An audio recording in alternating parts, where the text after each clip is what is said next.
প্রিয় দেশবাসী, লক্ষ্য করে শুনো, ছোট্ট ছোট্ট প্রশ্ন বারবার আসে যে আগেও সাবেক প্রধানমন্ত্রীর সময় অনেক জনগণের কাছে অনেক ঊর্ধ্বতন একটা লোক দিয়ে বলা হয়েছিল, বিশ্বাস করে নাই। এক সপ্তাহ পরই তার ঘটনা ঘটে গেল। আবার বলতেছি, এই যে সরকারের বিপদে ফেলানোর জন্য কিছু লোকজন উঠে পড়ে লাগিয়েছে, এগুলো ঠিক না। আর এখন কি আবার নিজে কবিতার মধ্যে সবাই করলো, যারা ছাত্রকে কইলো, ছাত্ররা তো করলো না।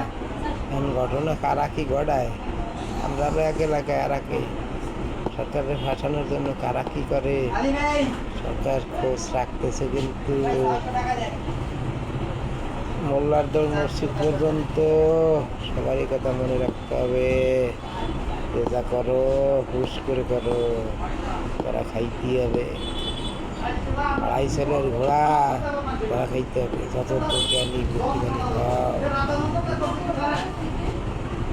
বাংলাদেশ কখন কি হয় টিভিতে সব জায়গা দেখতেছে, আমি যা যা বলি তাও আছে, সব খবর আছে,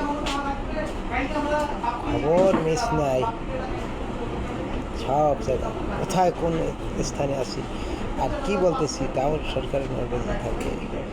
সরকারের নলেজ না, মানে যারা টিভিতে থাকে তাদের এসে থাকে। অতএব সবাই ভালো হয়ে যায়।